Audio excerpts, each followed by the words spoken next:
Les différentes étapes dans la vie, comme les changements du corps, la retraite, le vieillissement, tout ça, ça peut affecter la valeur qu'on s'accorde.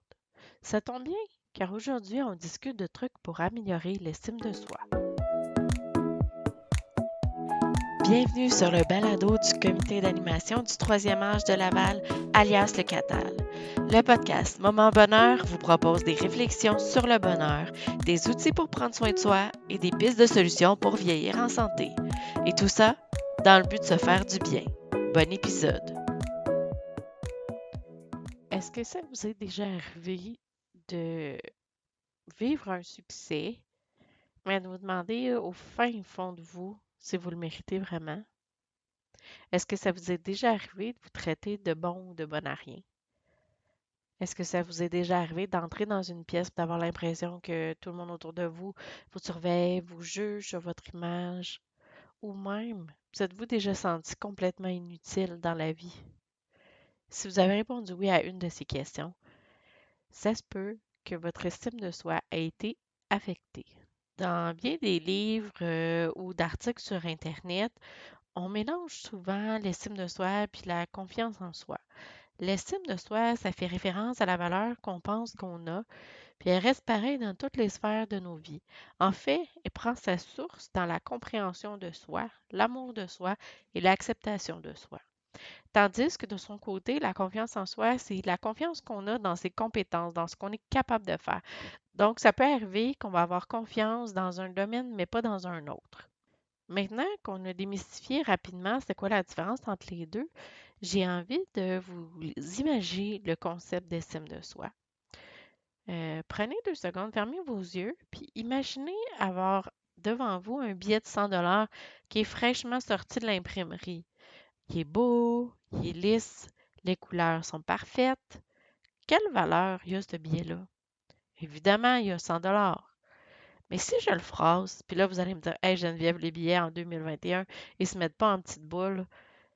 Faites comme si, là.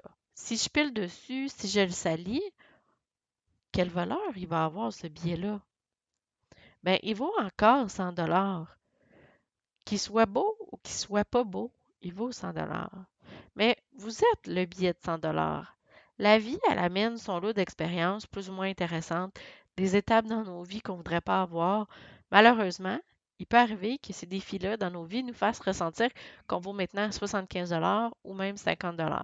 C'est ça l'estime de soi.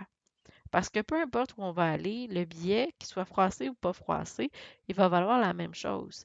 Mais le ressenti qu'on a, c'est ça qui est important. La question là-dedans, c'est comment on peut retrouver puis solidifier notre estime personnelle. Dans les petites recherches que j'ai faites, j'ai répertorié 4 étapes pour réussir à le faire.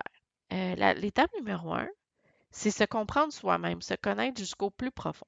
Ça veut dire apprendre à se connaître, mais pas juste pour faire plaisir aux personnes autour de nous, mais vraiment qui vous êtes-vous sans les masques, sans le flafla pour impressionner les autres?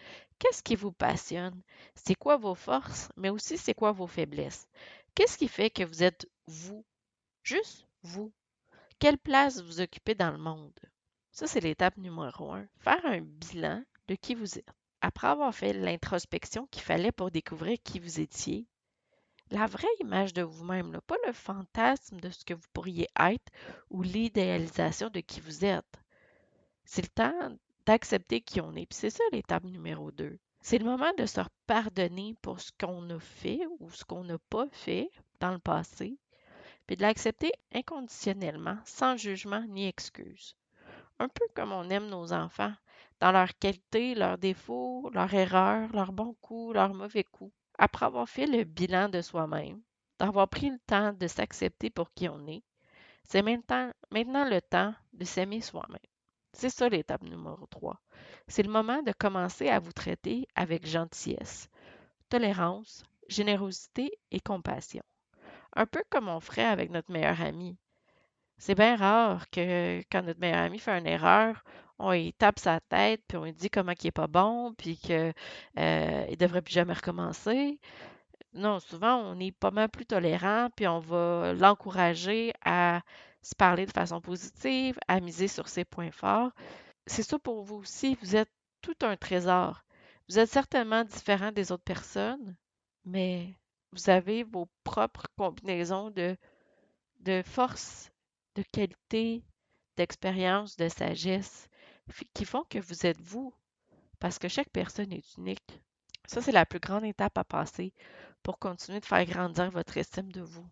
Oui, il va y avoir des moments où est-ce que ce processus-là, on va vouloir le jeter à l'eau, où on va voir le côté négatif, où on va recommencer à se négliger. Mais l'important, c'est d'en prendre conscience, puis de recommencer à être gentil avec nous-mêmes. Puis c'est de cette façon-là qu'on va voir notre valeur. Parce que si on ne commence pas nous-mêmes à nous donner de l'amour, peut-être qu'on ne l'aura pas des autres aussi. Puis pour la quatrième étape, en fait, c'est à partir du moment qu'on commence à s'aimer, on commence à reconnaître notre valeur. C'est là où est-ce qu'on est le plus libre dans la vie parce que c'est là où est-ce qu'on reprend les rênes. C'est nous qui reprenons le contrôle de notre vie. Vous devenez alors responsable de ce qui se passe en vous, de vos actions, mais surtout tout ce qui est événements, les personnes, ça n'aura plus de prise sur vous parce que vous savez qui vous êtes, vous savez ce que vous valez. Oui, vous allez vivre des émotions qui peuvent être négatives. Vous allez être capable de reconnaître vos valeurs. Merci d'avoir été encore une fois à l'écoute du balado Moment Bonheur. Ça a été un plaisir de vous enseigner ces clés pour faire grandir votre estime de vous. Si vous désirez être accompagné dans le processus, sachez qu'au CATAL, les intervenants de milieu sont là aussi pour ça. N'hésitez surtout pas à nous appeler au 450-622-1228. À bientôt!